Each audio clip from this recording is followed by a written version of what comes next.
Bonjour à tous, c'est Gladys Astiti pour une nouvelle vidéo.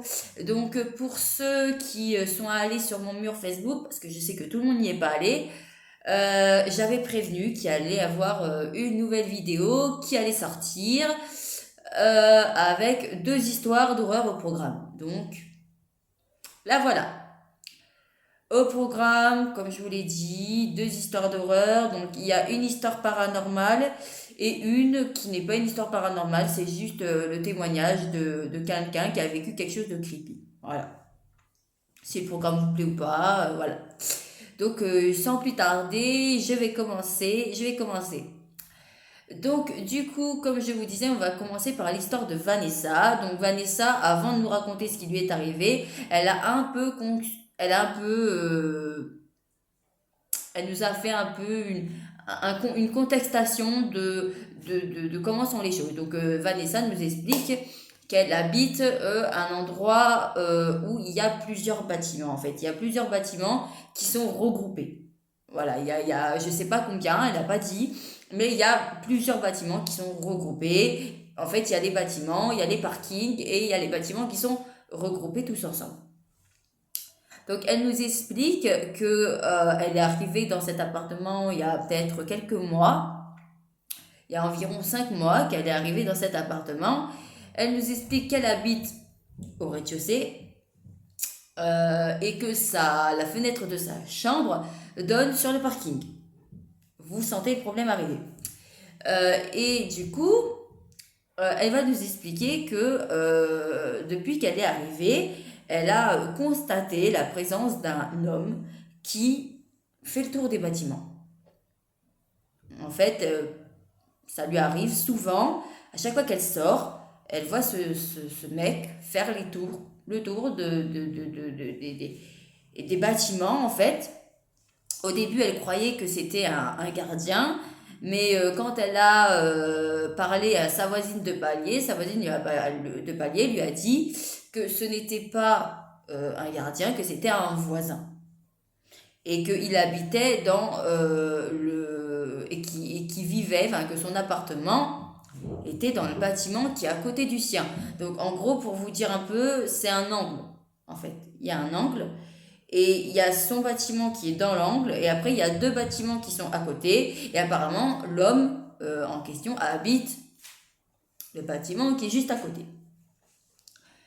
Et elle va nous expliquer qu'à la suite de ça, un soir, elle est sortie pour jeter ses poubelles et qu'elle a vu cet homme. Cet homme est venu la voir, il lui a juste dit bonjour, mais de là, elle va nous dire qu'elle a eu un mauvais feeling. Voilà, cet homme, il ne lui inspire pas confiance. Elle est passée à côté de lui, elle a répondu à son bonjour, mais elle ne le sent pas.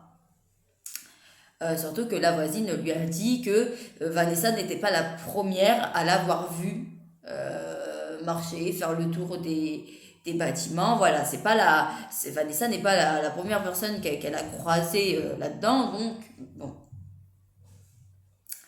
Et donc, son histoire se passe une nuit. Vanessa dort et d'un seul coup, elle est réveillée par des tocs qui proviennent de sa fenêtre.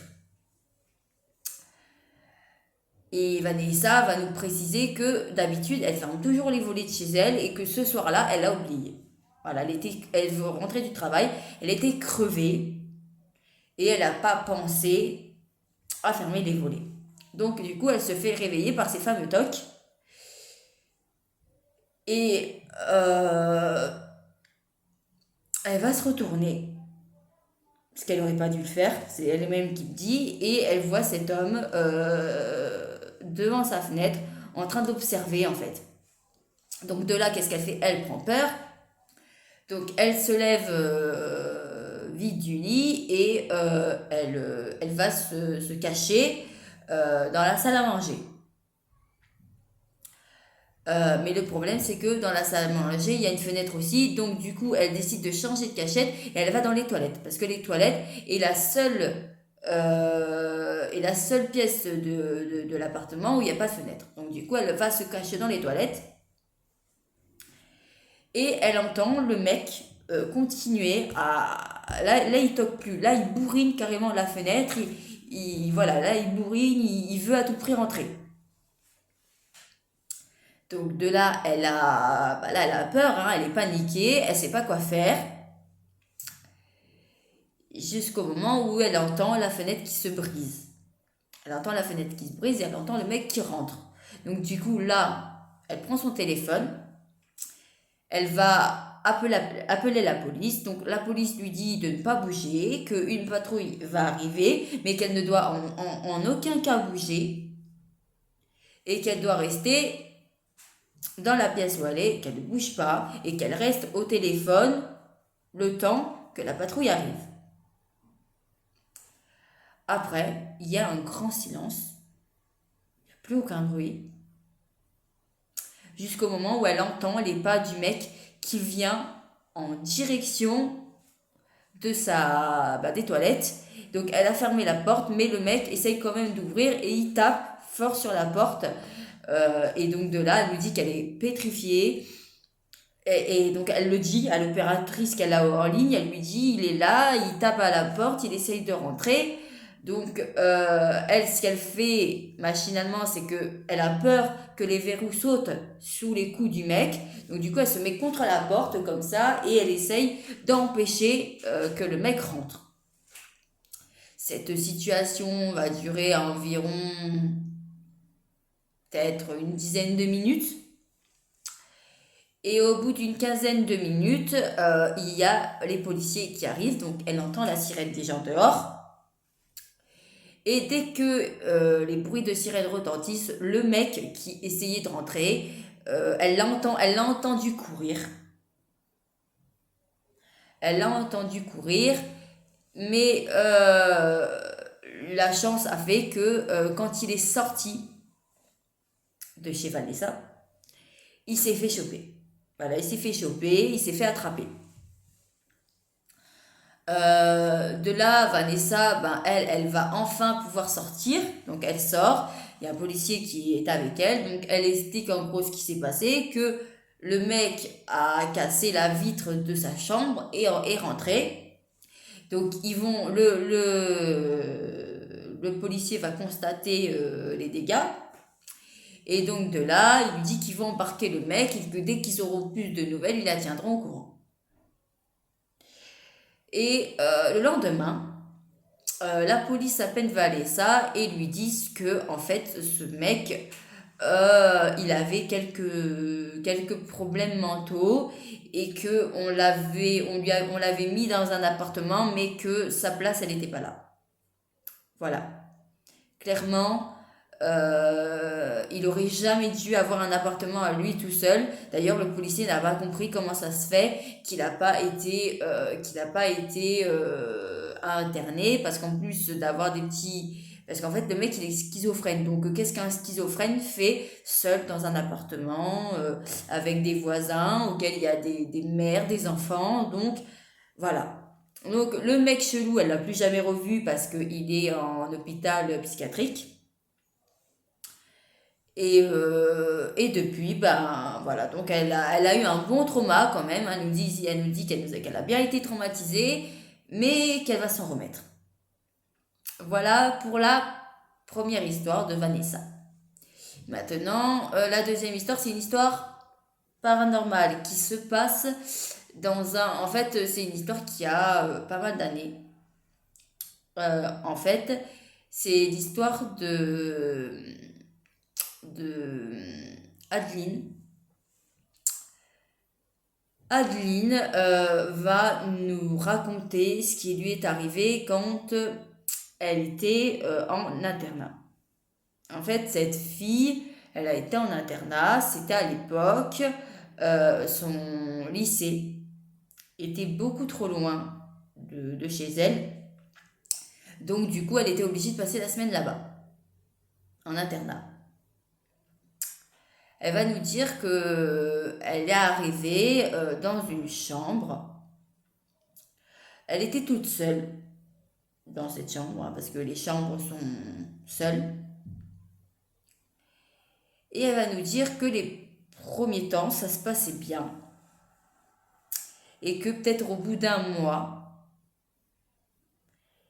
elle a commencé à pas se sentir bien dans cette chambre. En fait, elle nous dit que ça a commencé progressivement. Au départ, elle était juste réveillée en plein milieu de la nuit sans raison apparente.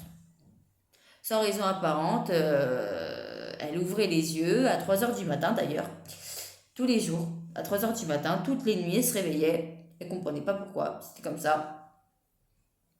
Bon. De là, elle nous dit que ça. Elle se disait que c'était juste peut-être un problème d'insomnie, que c'était le fait qu'elle venait d'arriver et que ça allait peut-être passer, quoi. Et après, ça s'est corsé. Parce qu'après, c'était. Elle se réveillait à 3 heures du matin et elle se sentait pas bien. Elle avait l'impression que dans la chambre, il y avait quelque chose. Elle était pas bien. Elle se sentait observée. Elle aimait pas. Elle était pas bien.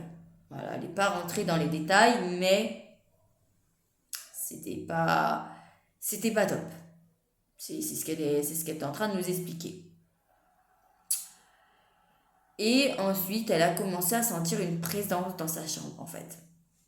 Elle a commencé à sentir comme s'il y avait quelqu'un avec elle dans la chambre. Elle n'était pas bien du tout. Elle se sentait pas bien. Et il y a une nuit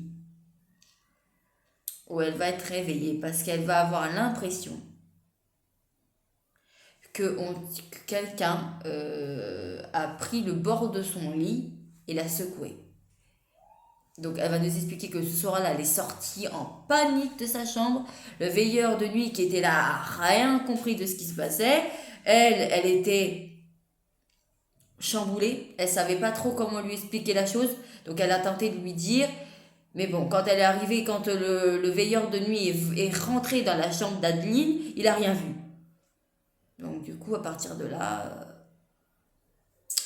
et elle va nous dire que toutes les nuits, elle ressent cette sensation de se faire observer. Elle est pas bien. Elle ressent aussi de la tristesse aussi. Elle nous dit qu'elle se sent triste. Pourtant, il n'y a pas de... Enfin, dans sa vie à cette période, il n'y a rien qui expliquerait le fait qu'elle soit triste.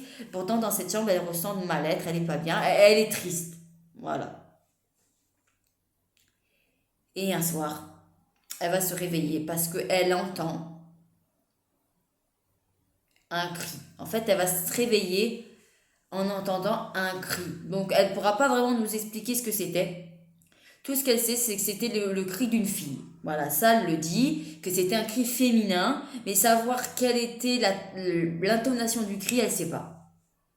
Tout ce qu'elle sait, c'est ce cri l'a réveillée et que quand elle s'est réveillée, c'était pareil, elle ressentait encore cette sensation de mal-être, cette sensation d'être observée. Elle passait vraiment dans ce truc pas cool où tu as l'impression qu'il y a quelqu'un qui te regarde et t'es pas bien. Et elle va nous raconter sa dernière nuit qu'elle a passée dans cette chambre. En fait, là, elle va nous dire que elle n'a pas réussi à trouver le sommeil. Elle essayait de dormir, mais elle n'y arrivait pas. Elle n'arrivait pas. Et à un moment donné, elle va commencer à avoir très froid. Commencer à vraiment avoir froid. Donc, elle va se mettre sous ses couvertures. Et puis, elle a l'impression qu'il y a quelqu'un dans la chambre avec elle. Elle entend des pas. Elle entend des pas qui font le tour de son lit en fait. Et elle nous expliquera qu'elle était comme ça, qu'elle avait les yeux fermés, elle était sous la couverture, elle voulait pas ouvrir les yeux, elle était paniquée, elle avait peur en fait, elle était effrayée. Elle était effrayée, elle était comme ça, elle n'osait pas ouvrir les yeux parce qu'elle n'osait pas voir ce qu'il y avait avec elle. Et elle va commencer aussi à entendre des chuchotements. Donc c'est des trucs vraiment très, très subtils, quoi. C'est vraiment... voilà, c'est vraiment très subtil. C'est vraiment pas vraiment très subtil. Mais elle nous dit que ça l'a bien fait flipper, quoi. Et d'un seul coup, elle va être réveillée par un énorme coup, en fait. Elle a l'impression que quelqu'un a donné un coup dans le mur. Ça l'a réveillée. Et elle va nous dire que là, elle va avoir, au moment où elle se réveille, elle a une vision terrible en fait. En fait, en face d'elle, en face de son lit, elle va voir la silhouette d'une fille. Euh, Elle était assise sur son lit et elle voit cette silhouette. Donc elle nous expliquera que c'était une silhouette d'une fille qui avait peut-être à peu près son âge, elle dirait. Elle avait des cheveux blonds. Elle nous dira que la fille qu'elle a vue était blonde, des cheveux blonds, très longs. Et qu'elle était en chemise de nuit en fait. Elle a vu une chemise, que la fille elle était en chemise de nuit. Elle était là devant, elle était très pâle. Et de là, la fille, enfin la silhouette de cette fille se met à crier. Bon, bien sûr, Adeline, elle crie aussi. À ce moment-là, la fille disparaît. Et de là, elle va nous expliquer que c'était plus possible. Et que le lendemain, elle a demandé à changer de chambre. Parce que pour elle, c'était trop... Voilà. Depuis qu'elle était dans cette chambre, elle n'avait pas réussi à passer une seule nuit où elle avait bien dormi. Et que toutes les nuits qu'elle avait passées, c'était des nuits mouvementées, des nuits vraiment pas possibles. Donc du coup, elle a demandé à changer. Ce qui a été fait, et elle nous dit que depuis qu'elle a changé de chambre, elle n'a plus jamais eu aucun souci de ce genre. Et elle va nous dire aussi que quelques jours après, elle a discuté avec une copine à elle. Et une de ses copines va lui raconter qu'en fait, apparemment, il y a quelques années, il y aurait une fille qui se serait suicidée dans cette chambre. Voilà. Apparemment, elle se serait suicidée dans cette chambre. Et beaucoup de gens qui ont occupé cette chambre avant elle racontent que l'esprit de cette fille hanterait certainement encore le lieu. Donc voilà. Donc bien évidemment, Aline nous dira qu'elle n'a pas cru à ça, elle s'est juste tapé une bonne barre avec sa copine, mais qu'elle y croyait pas vraiment parce qu'elle nous dira qu'elle ne croit pas aux fantômes. Mais quand même, le fait, mais bon, quand même, voilà, elle dit que elle croit pas en ça, mais que malgré ça, elle pourra jamais expliquer qu'est-ce qui s'est passé, qu'est-ce qu'elle a réellement vu ce jour-là. Elle peut pas l'expliquer, elle sait pas. Voilà. Donc voilà, je vous ai raconté deux histoires. J'espère que ça vous aura plu.